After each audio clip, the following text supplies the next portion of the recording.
हाँ जी, पशुपालक साथियों, आज मैं आपको थनैला रोग के ऊपर जानकारी दूंगा पूरी कि आपने अपने पशु को थनैले से कैसे बचाना है। अगर किसी के पशु को हो गया है तो हमने फिर क्या ट्रीटमेंट करना है। वीडियो थोड़ी विस्तार में बताऊंगा आपको, आप एंड तक बने रहें और वीडियो दूसरे साथियों तक भी भेजें ताकि कोई दूसरे साथी भी फ़ायदा उठा सकें। क्योंकि थनैला ऐसा रोग है, पशु थनैले के अंदर जीरो हो जाता है। और जो नए साथी आए हैं चैनल को सब्सक्राइब करें, लाइक करें और शेयर करें। और फेसबुक पर भी मेरा पेज है हरविलास डेयरी फार्म के नाम से, उसको भी आप फॉलो करें ताकि मेरा भी हौसला बना रहे। आज मैं थनैले के ऊपर जानकारी देता हूँ। थनैला लाइलाज बीमारी नहीं है। बहुत से साथी सोचते हैं कि ये ऐसी बीमारी है ठीक नहीं होती, परंतु साथियों इसके अंदर अवेयर होना बहुत ज़रूरी है। सबसे पहले तो हमने ऐसा काम करना है कि आपके पशु को थनैला ना हो। थनैले से कैसे अपने पशु को बचाया जाए उसके बारे में मैं डिटेल से बताऊंगा आपको। थनैला 3 तरह से होता है।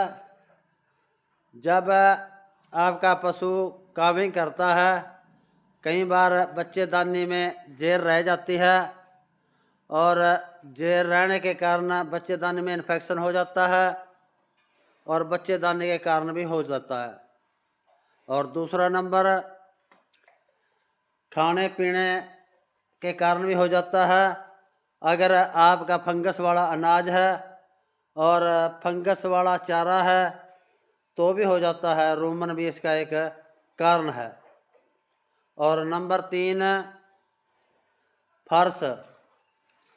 फर्श से भी थनैला आ जाता है। कई बार फर्श अच्छी तरह से आप साफ़ नहीं करते और अच्छी तरह से साफ़ ना होने के कारण आपके फर्श के अंदर बैक्टीरिया पनप जाता है और वो बैक्टीरिया थनैले का कारण बन जाता है। और नंबर 4, जब आप पशु का दूध निकालते हो तो आपने अपने पशु को कम से कम आधा घंटा नीचे नहीं बैठने देना है। तो फिर बहुत से साथी सोचेंगे तो हर समय तो के पास नहीं रहता, तो आप दूध निकालने के बाद उसकी ऐसी फीडिंग करो ताकि लालच के मारा वो खाता रहे और खड़ा रहे। तो ये काम आप कर सकते हैं। ये तो हो गया उसका बचाव।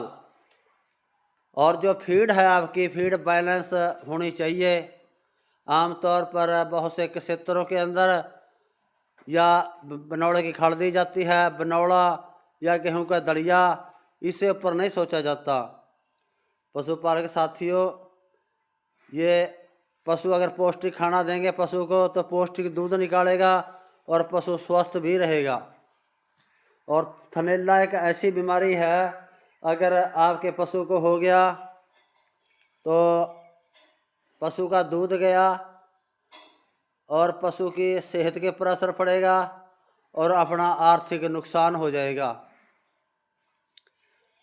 तो पहला नंबर तो आप फीड से अच्छी तरह से तसल्ली करिए कि फीड के अंदर जो अनाज डाले हुए हैं तो उसमें फंगस वगैरह तो नहीं है। क्योंकि आज ज़्यादातर जो फीड लेते हैं बनी बनाई फीड लेते हैं, कोई 1400 रुपये का बैग, कोई 1500 रुपये का बैग, कोई 1600 रुपये का बैग। तो साथियों आज महंगाई का दौर है, 1500-1600 रुपये वाले में क्या डालेगा वो जिससे आपका पशु सेफ रहे। तो फीड तो वही है जो आप पास खड़ कर बनवाते हैं और अनाज अपनी आँखों से देखेंगे तभी आपको पता चलेगा कि हमारे जो पशु को डाल रहे हैं वो साफ़ सुथरा अनाज है। तो पशुपालक साथियों, पहला नंबर तो आपने फीड बैलेंस बनवानी है और पास खड़ कर तैयार करानी है, क्योंकि आज 2400 रुपये की 49 किलो की बोरी 2450 की खड़ की आ रही है, तो लगभग 50 रुपये किलो खड़ पड़ रही है। तो आपको अगर कोई सस्ती तैयार करके देता है तो कहीं ना कहीं वो घपला है। तो एक नंबर तो आपने फीडिंग के ज़रिए हल करना है, और दूसरा मैंने बताया था कि आपने दूध निकालने के बाद पशु को कुछ समय के लिए खड़ा रखना है और फर्श को साफ सुथरा रखना है। अगर आप को ऐसा नज़र आता है कि एक थड़ में से दूध कम है या ज़्यादा है, तो वहाँ उसको शक की निगाह से देखना है। एक मास्टाइटिस स्ट्रिप आती है पीएच चेक करने की, तो फर्स्ट तौर पर आप उससे चेक भी कर सकते हैं। और अगर आपके पास कुछ भी नहीं है तो हथेली के ऊपर अकेले अकेले थन का दूध गिराइए और जीभ से चेक करिए। अगर आप को दूध का स्वाद चरचरा यानी नमकीन लगता है तो आप जान जाइए कि थनैले की शुरुआत हो चुकी है। पहले नंबर में तो दूध नमकीन होता है और दूसरे स्टेज में जाकर फिर सोजश आने लग जाती है। पहले स्टेज में हर किसान पकड़ नहीं पाता। अगर पहले स्टेज में पकड़ पाएंगे तो आप डॉक्टर को बुलाकर जल्द से जल्द इलाज कराएंगे, क्योंकि थनैला एक ऐसी बीमारी है, आप जितना देर लगाएंगे तो उतना सिस्टम बिगड़ता जाएगा। अगर पहले स्टेज में पकड़ लेंगे तो आपके दूध की प्रोडक्शन भी नहीं टूटेगी और पशु को किसी भी तरह का सेहत की तरफ से नुकसान भी नहीं होगा। तो पशुपालक साथियों, ये मैंने इसके बारे में आपको जानकारी दी कि आपने कैसे पहचानना है। नंबर 2 पर सोजिश होगी, फिर तो आपको क्लियर पता चल जाएगा कि आपके पशु को थनैला हो गया है। और वीडियो के एंड में मैं आपको देसी उपचार भी बताऊंगा। जो ट्रीटमेंट मेरा टॉपिक नहीं है, क्योंकि ट्रीटमेंट वही करता है जो वेटरनरी सर्जन होता है, उनको एंटीबायोटिक इंजेक्शनों के बारे में जानकारी है। क्यों आधा अधूरा ज्ञान भी मैं बताऊंगा तो फिर ठीक नहीं रहेगा। क्यों ट्रीटमेंट तो डॉक्टर ने करना है और सूझवान डॉक्टर से ही कराइए। तो उसी समय डॉक्टर को बुलाकर उसको एंटीबायोटिक लगवाइए। अगर आपके पास सुविधा है कहीं पे भी तो आप दूध का सैंपल ले जाकर लेबोरेटरी में टीके लगाने से पहले टेस्ट कराइए और उसको बोलिए एक रिपोर्ट तो उसी समय दे देगा 5-10 मिनट में वही कि मास्टाइटिस है नहीं है। फिर वो कल्चर लगाएगा, कल्चर 72 घंटे के अंदर उसकी रिपोर्ट आएगी। वो एंटीबायोटिक सेलेक्ट करके देगा कि ये आपने इसको इंजेक्शन लगाने हैं, ये इस पर सूट करेंगे, ये नहीं करेंगे, सब सेलेक्ट करके देगा। परंतु 72 घंटे के अंदर बहुत देरी हो जाती है। उस समय आपने डॉक्टर के अनुसार लक्षण बता के ट्रीटमेंट कराना है और 72 घंटे में रिपोर्ट आ जाएगी। फिर अगर तो इंजेक्शन उसी अनुसार लगे हैं तो ठीक है, अगर नहीं लगे हैं तो फिर उसके अनुसार आप इंजेक्शन लगाइए। फिर बहुत से किसान साथी कहते हैं कि हमारी भैंस ठीक तो हो गई, दूध का स्वाद भी ठीक हो गया और जैसे पानी वगैरह आता तो दूध बढ़ने लग गया, परंतु दूध नहीं बढ़ रही है। तो साथियों, इसके बारे में मैं आपको देसी फार्मूला बताऊंगा दूध बढ़ाने का। जो कम हो गया है दूध थनैले की वजह से, तो उसको आपने कैसे बढ़ाना है उसके बारे में मैं आपको बताऊंगा। आपने ध्यानपूर्वक सुनना है, मैं 2-3 बार दोहराऊंगा ताकि कोई भी किसान किसी भी तरह से कोई बात भूल ना जाए। नंबर 1 पर आपने 1 दिन की खुराक बताऊंगा मैं, तो 5 दिन देनी है ये खुराक आपने लगातार।